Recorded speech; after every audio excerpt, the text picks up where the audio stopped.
নমস্কার বন্ধুরা, অ্যাস্ট্রোসেজে আপনাদের সবাইকে স্বাগত জানাই। মকর রাশির যতজন ব্যক্তি আছেন তাদের জন্য আজকের ভিডিও অনেক বেশি গুরুত্বপূর্ণ হতে চলেছে, কারণ আপনারা দীর্ঘদিন ধরে এই সময়ের জন্য খুবই অপেক্ষা করেছিলেন। 7.5 বছর ধরে অপেক্ষা করছিলেন। আর শুধু আপনি না, আমিও ছিলাম অপেক্ষারত আপনাদের মতোই, কারণ আমার চ্যানেলে মকর রাশির বন্ধুর সংখ্যাই অত্যাধিক বেশি। তাই আমারও ইচ্ছে ছিল কত তাড়াতাড়ি আপনাদের সামনে এই ভিডিওটা নিয়ে আসব। আজ বলবো মকর রাশিদের শনির সাড়ে যা চলছে 7.5 বছর ধরে 2017 থেকে আপনাদের জীবনে তা শেষ হতে চলেছে 2025-এ। আপনার শুনে যেরকম ভালো লাগছে, আমার কিন্তু বলেও ততটাই ভালো লাগছে। শনির সাড়ে 2025 সালে শেষ হয়ে যাবে 30শে মার্চ 2025-এ। কিন্তু এবার জানবো 30শে মার্চ 2025-এ শনির সাড়ে শেষ হয়ে যাওয়ার পর শনির কী স্থিতি থাকবে আপনাদের রাশিতে, শনি কোন হাউসে পরিবর্তন করবে, আর ওই হাউসটা কোন জিনিসের, কী পরিবর্তন আসবে শনির সাড়ে শেষ হয়ে যাওয়ার পর মকর রাশিদের জীবনে। আপনার রাশির স্বামীই শনিদেব, তো কী চেঞ্জেস নিয়ে আসবে ডিটেলসে বোঝাবো। কিন্তু আপনাকে মনোযোগ সহকারে ফোকাস থেকে শুনতে হবে। 7.5 বছর কিন্তু কম নয়। আজকের এই বিশ্লেষণটি জন্মরাশি চন্দ্ররাশির ওপর ভিত্তি করে তৈরি করা। আপনারা যারা নিজের বাচ্চাদের প্রেডিকশন করাতে চাইছেন তারা অবশ্যই আমার টেলিগ্রাম চ্যানেলে জয়েন করে নেবেন। লিঙ্কটা ভিডিওর ডেসক্রিপশানে পেয়ে যাবেন। ভিডিওর শেষে বলবো কিছু রেমেডিস বা প্রতিকার যা আপনারা ফলো করলে অনেক উপকৃত হবেন। মকর রাশি আপনাদের 10 নম্বর রাশি রাশিচক্রের। মেষ, বৃষ, মিথুন, কর্কট, সিংহ, কন্যা, তুলা, বৃশ্চিক, ধনু এবং তারপর আপনাদের রাশি মকর রাশি। 2017 থেকে আপনাদের শনি সাড়ে স্টার্ট হয়েছে। 3টে চরণ বা ফেস হয়ে থাকে সাড়ে 2.5 বছর করে 3টে অধ্যায়। লাস্ট 2.5 বছরের অধ্যায় এখন চলছে। থার্ড এবং লাস্ট ফেজ এখনও চলছে, যা 30শে মার্চ 2025 অবধি আছে এবং তারপর সমাপ্ত। শনি এখন আপনার সেকেন্ড হাউসে আছে। 30শে মার্চ বেরিয়ে শনি আপনার থার্ড হাউসে প্রবেশ করে যাবে এবং 2.5 বছর এখানেই থাকবে। মানে 2025, 2026 এবং 2027 এখানেই অবস্থান করবে। 30শে মার্চ 2025 অবধি শনি আপনাদের সেকেন্ড হাউসেই আছে আর 7.5-এও থাকবে। শর্টে বলে নিই শনি 7.5 আপনাদের কী দিয়েছে। 30 বছর পর যখন শনির 7.5 শুরু হয় তখন দায়িত্ব নিয়ে আসে। শনি কর্মের কারক, ন্যায়ের অধিপতি, কর্মের হিসাব কিতাব করে, ডেবিট ক্রেডিট এর হিসাব রাখে। শনির 7.5 আসলে খুবই দায়িত্ব চাপিয়ে দেয় ফ্যামিলির, কর্মক্ষেত্রে, রিলেশনকে নিয়ে চাপ, মানুষকে খুব দায়িত্ব পালন করতে হয়, দৌড়ঝাঁপ করতে হয়, পরিশ্রম করতে হয়, মেডিকেলকে নিয়ে প্রবলেমে ফেলে দেয়। শনি যদি আপনার বাচ্চাটি খারাপ হয় তো শনির 7.5-তে অবশ্যই আপনাকে সমস্যায় ফেলেছে অনেক। ফ্যামিলির অবসাদ, ফ্যামিলিতে হেলথ প্রবলেম, কেরিয়ারে ডিসিশন না নিতে পারা, যতই পরিশ্রম করুন, অযৌক্তিক ট্রাভেল করা, পাকে ক্লান্ত করা, খরচা বৃদ্ধি হলেও তার কোনো পজিটিভ আউটপুট আপনি পাচ্ছিলেন না। আপনার মনে মানসিক অবসাদ, ওভার থিঙ্কিং, অ্যাংজাইটি, ডিপ্রেশন, অতিরিক্ত চিন্তাভাবনা, ভয় লাগা নিজেকে নিয়ে, লাভ রিলেশনকে নিয়ে, নিজের কেরিয়ারকে নিয়ে। আমি জাস্ট আপনাকে ফ্ল্যাশব্যাক দিচ্ছি একটা। শনি 7.5-তে শনি আপনাকে এই সমস্ত জিনিস ফেস করিয়েছে। অতিরিক্ত দায়িত্ব কর্তব্য করতে হয়েছে আপনাকে, যা আপনি চেয়েও সরাতে পারেননি নিজেকে। পারিবারিক সমস্যা অনেক বেশি শনি দিয়ে দেয়।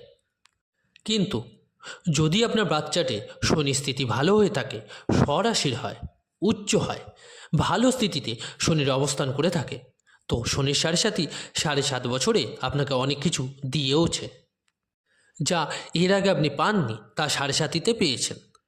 তো এখানে আপনি বুঝেই গেছেন যে শনির স্থিতি আপনার জন্মছকে কীরকম। ভালো না খারাপ, শনি কর্মের ওপর নির্ভর করে অনেক কিছু দেয়। তো চলুন এবার জেনে নিই শনির 7.5 সমাপ্ত হলে আপনার জীবনে কি হবে। বন্ধুরা, 30শে মার্চ 2025-এ আপনার 3rd হাউসে আসবে শনি। আপনার ফ্যামিলি এবং রিলেটিভদের সঙ্গে অনেক বেশি সমস্যা চলছিল, মানসিক সমস্যা চলছিল। আপনি ভাবছিলেন যে করেই হোক এই মেন্টাল অবস্ট্যাকেল থেকে জাস্ট বেরিয়ে যেতে পারলে বাঁচি। এটা মেনে চলুন, 30শে মার্চের পর শনি 7.5 শেষ হওয়ার পর যাদের ফ্যামিলিতে অনেক বেশি অবসাদ ছিল, মানসিক কষ্ট ছিল, অনেক বেশি ফ্যামিলিগত কলুষতা ছিল, তা আস্তে আস্তে কমতে থাকবে।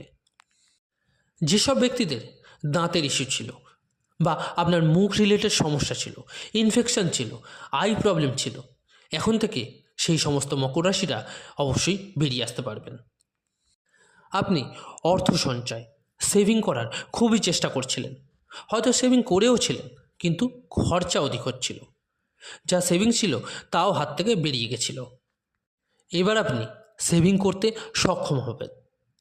আপনি দীর্ঘদিন ধরে চাইছিলেন প্রপার্টি বা অন্য কিছুতে ডিল করতে, কিন্তু পারছিলেন না। শনির 7.5 শেষ হলে এবার তা নিয়ে ফাইনালাইজ করতে পারবেন। একটা রাস্তা, একটা দিশা খুলে যাবে আপনার জন্য। কোনো জিনিসে আপনি ফেঁসে গেছিলেন, আটকে গেছিলেন, এবার তা থেকেও মুক্তি পাবেন। শনি 7.5-তে চন্দ্রকে খুব পীড়িত করে দেয়, কারণ চন্দ্রের আগে, পরে এবং চন্দ্রে লাগে 7.5।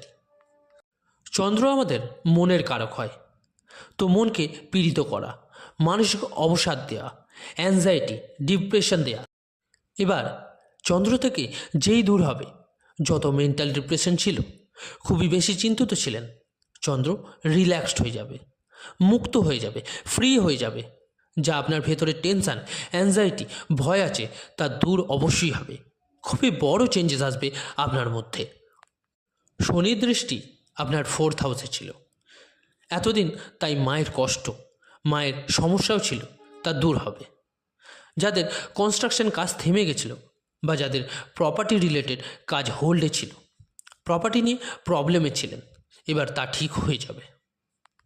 কনস্ট্রাকশন, লোহা, machine, export import, manufacturing, IT, technical, এসবে যারা নিযুক্ত আছেন তারা ফায়দা দেখতে পাবেন।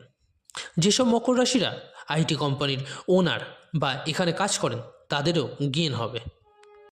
এবার দৃষ্টি নিয়ে একটু আলোচনা করে নিই। শনি দৃষ্টি পড়বে এবার 9th হাউসে।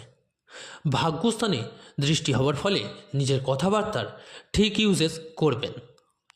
বাবার সাথে আর্গুমেন্ট থেকে বাঁচবেন। 7.5 শেষ হয়ে যাওয়ার পর 30শে মার্চের পর আপনার লং ট্রাভেল হতে পারে, ফরেন ট্রাভেল হতে পারে, এমন কিছু পেতে পারেন যার ওয়েটিং অনেক দিন ধরে করে আছেন। প্রমোশন, অ্যাচিভমেন্ট, হাই পজিশন, ভালো জব, এগুলো পাবেন। বেকাররা জব পাবেন। শনি 3rd হাউসে আসবে, তো ওই ঘর অ্যাক্টিভ হবে। অনলাইন, ডিজিটাল, এসবে বেশি টাইম ইনভেস্টমেন্ট করতে দেখা যাবে আপনাকে। 3rd হাউস পরাক্রমের হয়, মাঝে মধ্যেই আলস্য দেখা যাবে আপনার মধ্যে। শর্ট ট্রাভেল হবে, সোশ্যালি অ্যাক্টিভ হয়ে যাবেন, সামাজিক কাজে যুক্ত থাকবেন। শনি দৃষ্টি এর সাথে 12th হাউসেও পড়বে 7.5 এন্ড হওয়ার পর। যখন 12th হাউসে শনি দৃষ্টি হবে, যারা এমএনসিতে কাজ করেন তাদের জন্য খুব ভালো। ফরেন কানেক্টিভিটি খুব ভালো দেখা যাচ্ছে। যারা ফরেনে প্রমোশন বা পার্মানেন্ট হতে চাইছিলেন তাদের জন্য খুব ভালো হবে। জমি রিলেটেড কোনো কাজ করেন যারা, তাদের ফ্যামিলিতে এবং অর্থে চেঞ্জেস আসবে 7.5 শেষ হওয়ার পর। এবার বলি কি প্রতিকার বা উপায় করবেন আপনি। 7.5 শেষ হতে যাচ্ছে, তো হনুমান চল্লিশার পাঠ করুন অবশ্যই রোজ। এছাড়াও চন্দ্রের বীজ মন্ত্র পাঠ করুন। উদিত সূর্যকে জল অর্পণ করুন। কেমন লাগলো ভিডিওটা জানাতে ভুলবেন না অবশ্যই কমেন্ট করে। আর ভালো লাগলে অবশ্যই লাইক ও শেয়ার করতে ভুলবেন না। যে সকল বন্ধুরা নতুন শুনছেন তারা অবশ্যই চ্যানেলটিকে সাবস্ক্রাইব করে নেবেন। অসংখ্য ধন্যবাদ।